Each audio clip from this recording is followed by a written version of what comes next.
The hum of distant laughter echoed through the house, too cheerful for what was happening inside my head. Elena had done it again.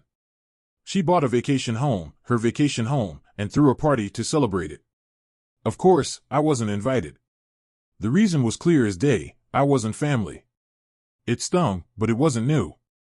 What made it worse was that, after everything, she had the audacity to blame me for the fallout with her fiancé. Me. For telling him the truth. I stood in the kitchen, the warm scent of freshly brewed coffee swirling around me, but it did nothing to ease the knot tightening in my stomach. The bright, sunlit room felt like a foreign place, so full of light and warmth, yet my thoughts were clouded with shadows. Let me take a step back. Elena and I, well, we've never been close. We started as friends, back in college. But there was always this underlying friction, something unspoken but felt, like two magnets trying to snap together, but always repelling. When I think back on it now, I can't remember exactly when it turned sour. Maybe it was when I dated Carson, her brother. God, she hated that. The more we tried to make it work, the more it slipped from our grasp, until one day, we weren't friends anymore. But then, I married Carson, and suddenly, it wasn't just some lingering animosity. No, now I was forced to interact with her. To show up at family gatherings, to endure holidays where she would be there, watching, judging, like a constant, unavoidable presence. And I couldn't even escape. She was family now. It was Carson who understood, though. He could see the tension in the room, feel the thick air between us whenever Elena was around.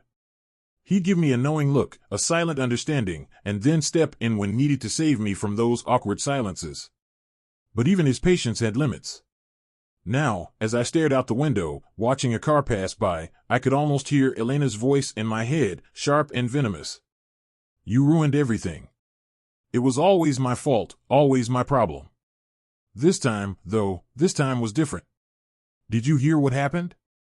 Carson's voice startled me as he walked into the room, his hand running through his hair. He was trying to be casual, but there was an edge to his tone. A concern I couldn't ignore. I turned, trying to mask the frustration building in my chest. What, that Elena blamed me for her breakup? I tried to make light of it, but my words fell flat. Because of course, it's my fault. I dared to tell her fiancé the truth. Carson's face hardened, but he softened when he saw the weariness in my eyes. You didn't do anything wrong, he said, his voice low. He moved toward me, placing a hand on my shoulder. You were just trying to protect him. But it wasn't that simple. It never was with Elena. I didn't just tell him, I muttered. I told him the truth because I care about him, and I care about you. But she doesn't see it that way. It's easier to blame me for everything. I'm just the outsider, after all. The one who doesn't fit into her perfect little world. I took a breath, steadying myself, but the emotion swelled up again. She's going to hate me forever, isn't she? I'll never be able to get out of this. Carson didn't answer immediately, his eyes searching mine. He knew. He knew how deep this cut, how I'd been trying to keep it together, to navigate this delicate web of family dynamics. But the weight of it was suffocating. Listen, he said, finally breaking the silence, his voice almost apologetic. I don't know what to say, but you can't keep putting yourself in the middle of this. It's not your fight. I stared at him, unsure how to respond. He was right. I shouldn't have become the scapegoat for her anger. I shouldn't have been the one to bear the weight of all her misplaced blame. But it hurt. It hurt more than I cared to admit. The silence between us stretched, thick with unspoken words, and for a moment, I felt completely alone. I couldn't control Elena's hatred. I couldn't change how she saw me. Suddenly, Carson pulled me into a hug, a silent gesture of reassurance, but it didn't erase the reality of what was happening. His arms were warm, comforting even, but they couldn't shield me from the storm Elena was brewing. I wasn't the villain, but she would paint me as one. I don't know how to fix this, I whispered, pulling back slightly to look him in the eye. I don't know how to make her see that I'm not the enemy. He paused, then, with a gentle smile, said, maybe you don't need to fix it. Maybe it's her problem to deal with, not yours. I wanted to believe him. But in my gut, I knew this was far from over. Elena wouldn't let it go. She never did. And I had to face the truth. I was going to be caught in the crossfire, whether I liked it or not. 5 years. That's how long Carson and I had been together, and for all that time, I'd been trying, trying to keep things civil between me and Elena. But no matter how hard I tried, she found new ways to tear at the fragile threads of peace we'd built. She was relentless, always ready with a snide remark, a pointed jab aimed at me, and always in front of others, like a small, venomous snake waiting to strike. And I couldn't just let it go. I'd snap back, of course. Sometimes, I'd bite my tongue, but eventually, the pressure would build, and I'd hit back. It would always turn into this sad little catfight, loud, pointless, and painfully obvious to everyone around us. It wasn't even a fight anymore. It was a game, and neither of us were winning. Carson's family, bless them, had the good sense to just pretend it wasn't happening. Maybe they were used to it by now, or maybe they just didn't want to get involved. But they could see it. They had to see it. And every time it flared up, I could feel their discomfort, a subtle shift in the room as if the air thickened with tension. I had asked Carson, begged him, really, to talk to his sister. Several times. He'd try, of course, he'd reprimand her, give her a gentle nudge, tell her to knock it off. But it never worked. Elena had something against me from the moment we'd fallen out in college, and that resentment festered like an untreated wound. And no matter how much I tried to rise above it, no matter how many times I told myself to let it go, she'd pull me back down. She couldn't stand that I was married to Carson. She hated the idea that we could both exist in the same space and act like normal adults. You know, the kind of adults who didn't make scenes, who didn't need to acknowledge each other, but just let things be. It was easier for her to take cheap shots, to undermine me at every turn, than it was for her to just leave me alone. But, recently, something shifted inside me. I was done. I was tired of playing into her game. I was tired of responding to every little barb she threw my way. So I made a decision, a real one. No more engaging with her. I wasn't going to fight anymore. I wasn't going to rise to the bait. If she wanted to behave like a child, I would treat her like one. I would ignore her, pretend she wasn't there. The first few times it happened, when we were all at family gatherings and she tried to provoke me, tried to get a reaction, it was harder than I thought. My body would tense, my mind would race, and I'd feel the familiar sting of her words echo in my chest. But I kept my cool. I bit my lip, focused on Carson, on the conversation at hand, pretending I couldn't hear her. And you know what? It worked. She didn't know what to do with me. She'd throw a sharp comment, waiting for me to snap back, but I didn't. And it drove her crazy. You could see the irritation on her face as she realized that her usual tactics were failing. But instead of backing off, instead of letting it go, she doubled down. That's when the text started. At first, I ignored them. I'd learned long ago how to block out her passive-aggressive attempts to rile me up. But then, one evening, as I sat on the couch, scrolling through my phone, something in one of her messages stopped me cold. She'd bought a vacation home. The word stung, not because I cared about the house itself, no, I was happy for her, or at least, I should have been, but because of how she delivered the news. She didn't just post it on social media like a normal person. No, she personally texted me. She made sure to include a dozen photos of the interior, the exterior, everything. It was beautiful. Stunning, even. The kind of house you see in glossy magazines. I stared at the photos, unsure how to react. What was I supposed to say? Congrats, Elena, that's lovely. But I couldn't bring myself to do it.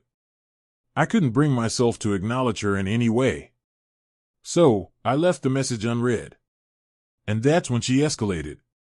A few days later, I received another text. This time, it was an invitation, or rather, an exclusion. She was throwing a party at her new vacation home, and guess who wasn't invited? Me. Not that I'd been expecting an invitation. But still, the message felt like a slap to the face. I wasn't just being ignored now, I was being publicly shut out. Like I didn't matter, like I wasn't worth the effort. It was a subtle power play, and I knew it. But something in me snapped. I didn't just ignore her this time. No, I had to do something. I had to let someone know what she was doing, what was really going on behind the scenes. So I told Carson. I told him everything, about the texts, about the way she was treating me, about the game she was playing. And now I'm the one who's being vilified. I never asked for this. I never wanted to make waves. But I couldn't stay silent anymore. As I stared at my phone screen, the weight of what had happened sinking in, I felt a twinge of guilt. Maybe I should have just stayed quiet. Maybe I should have kept playing nice, let things slide, but I was done. I didn't deserve this. And neither did Carson. The problem was, I didn't know how to fix it anymore. And I was scared that, by the time I figured it out, it would be too late. The air felt thick around me as I stared at the text message from Elena, my finger hovering over the screen like a bomb waiting to go off. She had always been like this, cloaked in false politeness, masking her needling remarks with a saccharine tone. And now, this, a message about her fabulous vacation home. A home she'd bought in a place I would never visit, because, well, I wasn't invited. But she made sure to rub it in, didn't she? I just wanted you to see the pictures, so you wouldn't feel left out, her words echoed in my mind, dripping with insincerity. I could almost hear her voice through the screen, high-pitched, laced with that false sweetness she always used. Look at this grand life I have, and you don't, it seemed to say.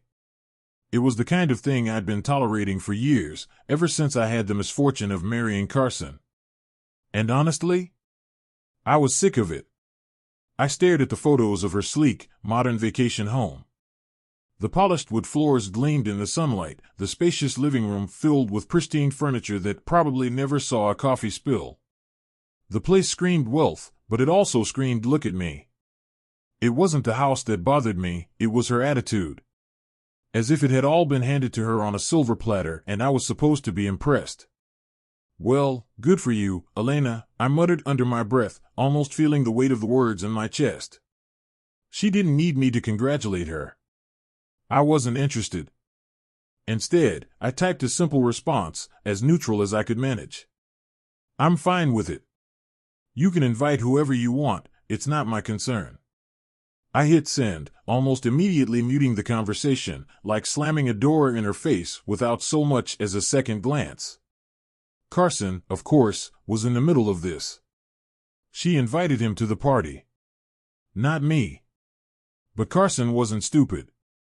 He wasn't about to go, not with her childish games and the clear boundaries she kept crossing. When he told her he wasn't attending, her response was as predictable as it was manipulative. She texted him, all hurt feelings and disappointed words, telling him how unfair it was for him to side with me. It's your wife who has a problem with me, she'd said. The audacity. The nerve. She was the one who had spent years poking at me, throwing passive-aggressive jabs and trying to tear me down, and now, she was playing the victim. Carson and I, we were both done with it. We didn't respond. Not then, and not later, when she reached out again, like clockwork. The day after the party, I sat down to go through my messages, half distracted, when another message from her popped up. It felt like some sick joke. The same woman who had pointedly excluded me from her so-called celebration was now sending me pictures of it. Just so you don't feel like you missed out, her message read, attached to a series of photos showing off the party, the laughter, the drinks, the people gathered around, having so much fun. Everyone was there, everyone except me. I couldn't look away. I didn't want to. But I couldn't stop myself. The photos danced on the screen, and I could feel the familiar sting rise in my chest, tight like a fist. I had kept my distance, I had played it cool. But now this? This petty display? I wanted to scream. But instead, I clenched my jaw, trying to keep the rage down. Really? I muttered to myself, scrolling through the images with a kind of numb disbelief. There were our family members, the ones who had been invited, laughing and sipping drinks as though it were any other day. Elena was everywhere, posing in the center of the crowd, her eyes glittering with a look that said she had won. She had made sure I felt the sting of exclusion. For a second, I wondered if I should just block her. Cut her out for good. But then, something shifted. My eyes froze on one of the photos. In the background, there was someone I knew. Someone from my past. Someone I hadn't seen in years. It was hard to believe at first. Was it really him? My pulse quickened as I zoomed in. There he was. Greg. From college. Standing there, smiling like nothing had changed. My heart sank. I hadn't thought about him in ages, hadn't wanted to. But there he was, laughing and joking with the same people who'd been my friends years ago, all while I'd been sitting here, feeling like I was drowning in Elena's games. And suddenly, I wasn't just angry at her anymore. No, there was something deeper now. A sense of betrayal, of being the last to know, the one left on the sidelines. I could feel the rage boiling in me, hot and raw. How dare she drag this into something more than just her petty games? How dare she force me to confront things I wasn't ready to face? I could feel the weight of the decision bearing down on me. I had a choice now. Do I let this go, keep playing the role of the patient wife, or do I finally break free from this toxic web and make Carson choose, once and for all, what mattered more, his family or me? The message from Elena was still sitting on my phone, her words echoing in my mind like a taunt. She thought she had won. She thought she could break me. But she didn't know what was coming next. I wasn't going to just sit here and let her destroy everything. It was time to make a stand. But the twist? The game was just beginning. The tension in the air was thick, like an oppressive weight pressing against my chest, making every breath feel heavier than the last. I could feel my pulse quicken as I stared at the photos Elena had sent me, those infuriatingly smug snapshots of the party I hadn't been invited to. But it wasn't just the pictures that had me fuming, it was the realization that she had sent them specifically to rub it in my face, to make me feel like I was missing out, like I was somehow the one being excluded, again. But no, the real kicker, the twist that made my stomach churn, was the familiar face lurking in the background of one photo. Hank. Elena's ex. The one who had shattered her heart years ago with his lies and betrayal, only to vanish from her life after their messy breakup. I couldn't believe my eyes. There he was, as if time had folded back on itself, standing there at her party like some forgotten ghost from her past. What was he doing there? He didn't belong. I knew that much. Not when she was with Jake. And Jake had been nothing but good to her. I ran my fingers through my hair, the images on my phone blurring as I tried to make sense of what I was seeing. My thoughts spiraled, each one darker than the last. Had Elena really invited him, just like that, without saying anything to Jake? Had she forgotten everything that had happened between them, or was this some petty little game she was playing? No. I couldn't keep quiet about this, not anymore. My fingers trembled as I quickly typed a message to a couple of college friends who had been there. I needed answers. The response was quick, like they were just waiting for someone to ask the right question. Apparently, no one had expected Hank to show up, not after all this time. Sure, everyone knew about their messy breakup, the cheating, the excuses, the heartbreak, but no one had ever imagined he'd be invited to a party that Jake wasn't even at. It was all a bit too strange, too calculated. When I pressed further, one of them mentioned something that made my blood run cold. Elena had claimed they were just friends now. That they were trying to stay on good terms. Bullshit. No one believed that story, not really. I could tell by the way my friends hesitated to say much more that they, too, knew something was off. It was obvious this was a last-minute decision. Elena had invited Hank because Jake wasn't coming. Why, though? Why now? I couldn't let this go, not without talking to Jake about it. But before I did, I needed to confront Elena. I wasn't going to just sit there, stewing in silence, while she played this game. So I texted her, calm, collected, at least, that's what I told myself. I know you invited Hank to the party, I wrote, and I just wanted to know if Jake knew about this, or if you'd mentioned it to him at all. Her reply came almost instantly, like a reflex. How do you know that? You weren't even there. The words were sharp, but I could hear the panic beneath them, the cracks in her otherwise polished tone. I wasn't surprised. I hadn't expected her to be anything but defensive. So, without hesitation, I sent the photos she had sent me, highlighting Hank's blurry face in the background of one shot. The suspense in the seconds that followed felt like an eternity. My phone buzzed, a long, drawn-out message from Elena flashing on the screen. Her explanation, if you could call it that, was a masterclass in self-preservation. "Hank and I are just trying to stay friends," she wrote. "I didn't think it would be a big deal to invite him. We're keeping things civil for the wedding, and I trust the people I invited to the party." She went on to explain that she didn't want any drama from her past haunting her future, but I could practically hear the lie in her words. This was more than about being civil. This was about something else, something I didn't know yet, but I could feel it. I kept reading. She said she hadn't told Jake about Hank yet, but I shouldn't tell him either. She was afraid he'd freak out.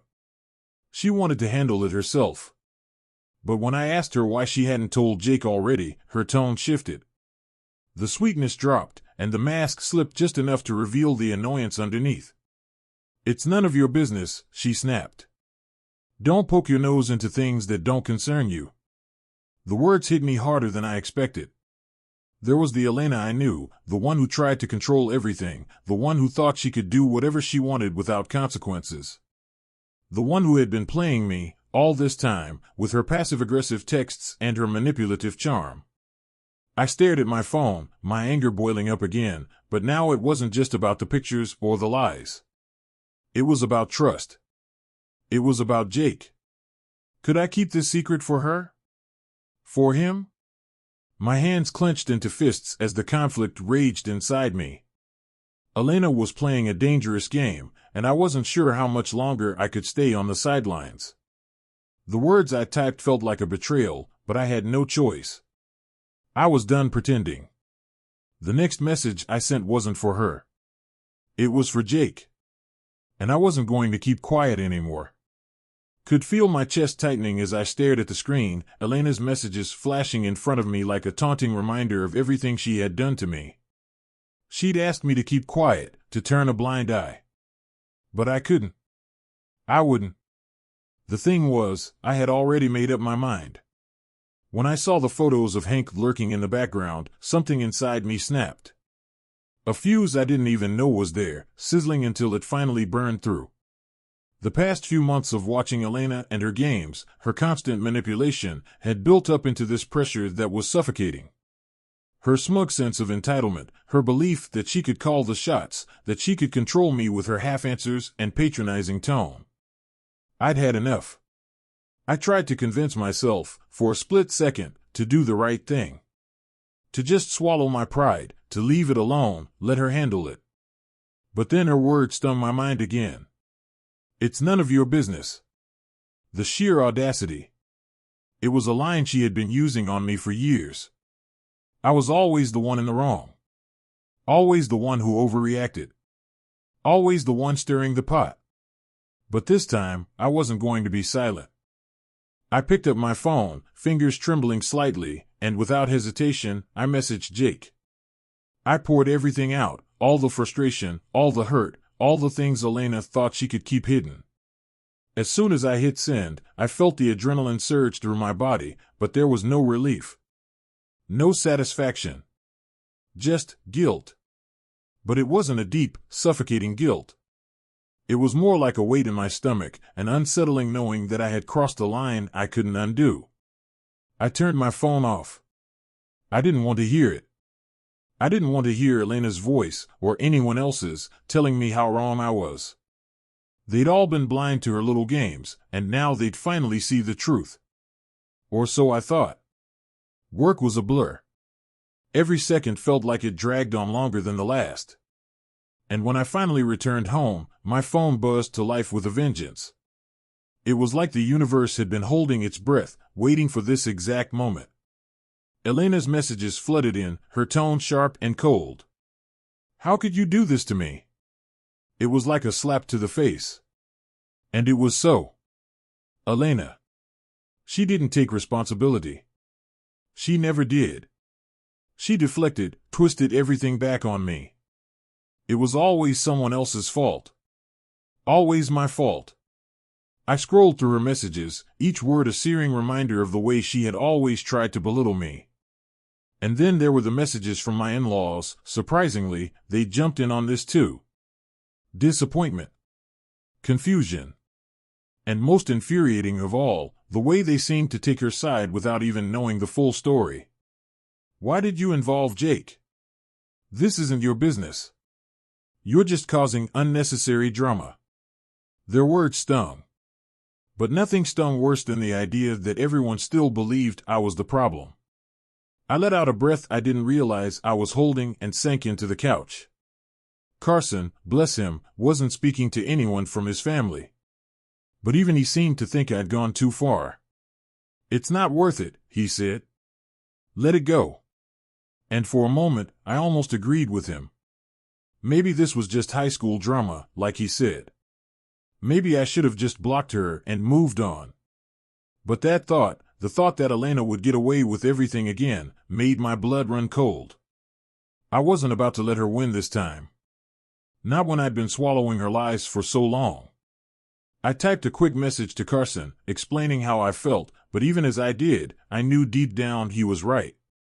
I was caught up in the drama, the chaos, and it was childish. But it felt like the only way to regain some control. I wasn't going to apologize, though. Not to her. I wouldn't. A week passed, and things were still a mess. Elena and Jake were fighting, the tension thick in the air. My in-laws were angry, disappointed, as if I'd caused the apocalypse just by sharing the truth. It felt like everyone was waiting for me to cave in, to apologize, to make it all better. But I wasn't about to do that. No one seemed to understand that this wasn't just about the party or Hank. It was about standing up for myself. It was about finally putting my foot down. Carson and I were laying low, just like he suggested. We didn't want to be the center of the storm anymore. But I couldn't help but wonder, as I blocked Elena's number once and for all, if this was the right choice. It didn't feel right. But then again, nothing with Elena ever had. I couldn't say I regretted it. Because at the end of the day, I was the one who had to live with the choices I made. I had always thought I was the one who had to bear the brunt of Elena's antics, but now, watching her try to manipulate Jake into turning against me, something inside me snapped. She wasn't just texting him anymore, she was sending him a flood of messages, each more desperate than the last, hoping that one would push him over the edge. She wanted him to see me as the villain, as the one who'd ruined everything, glossing over the fact that she was the one who had invited her ex-boyfriend to her party. A party in a vacation home she'd bought with her fiancé. Her fiancé.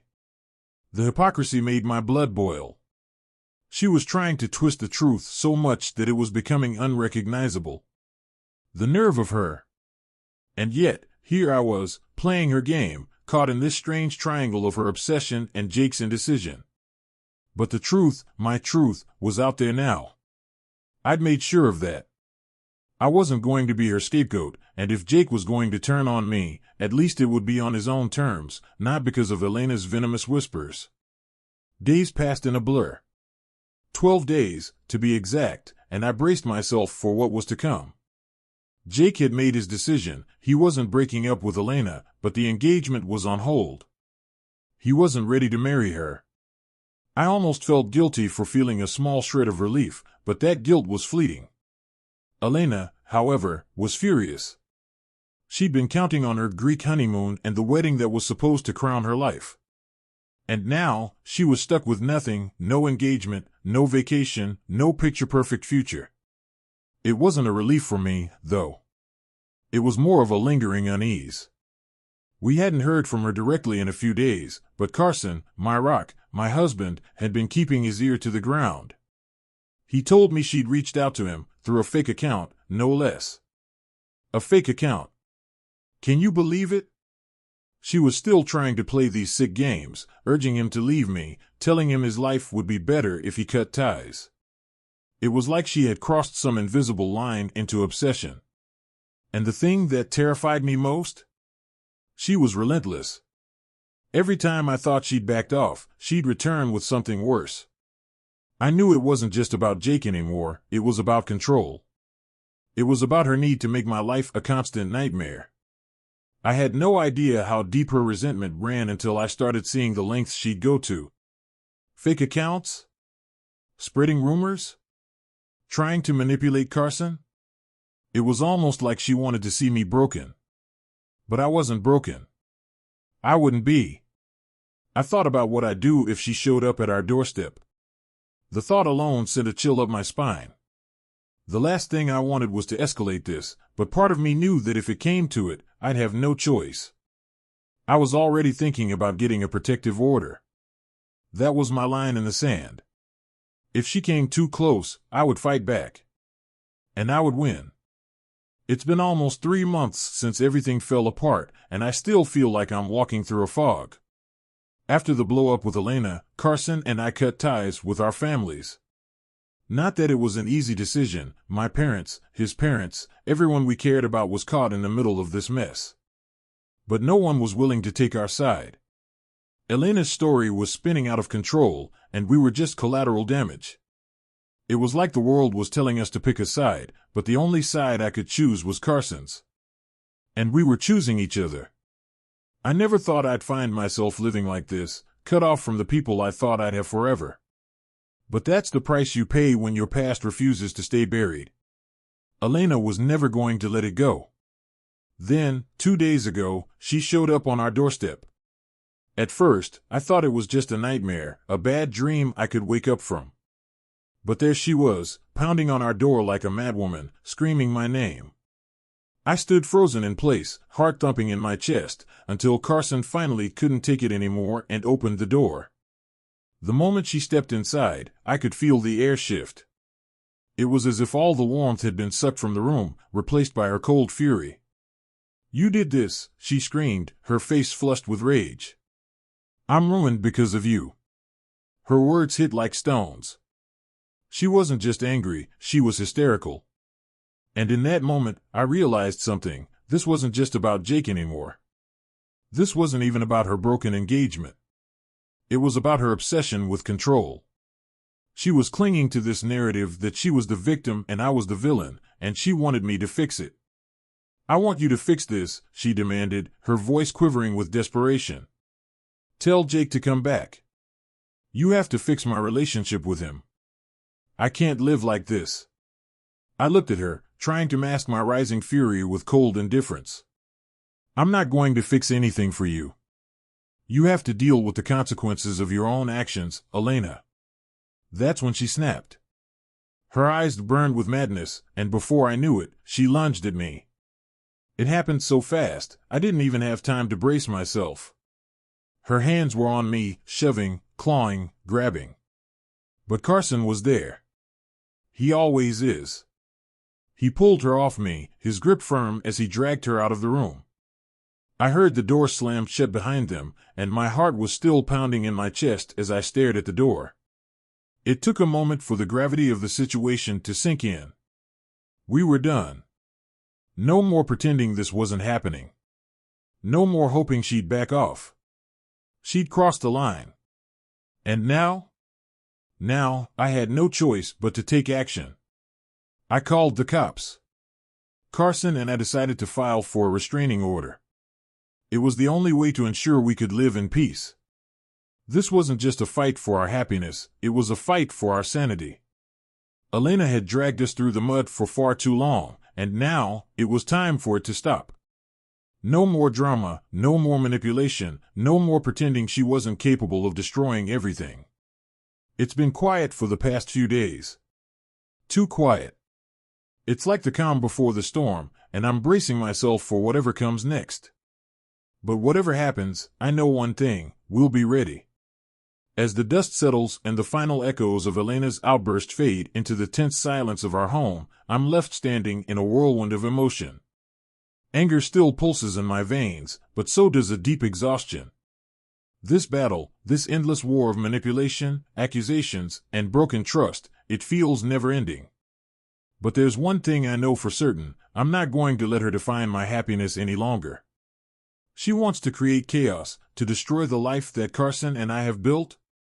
Well, she's not going to win. Not now. Not ever. I take a deep breath, letting the weight of the decision settle in my chest.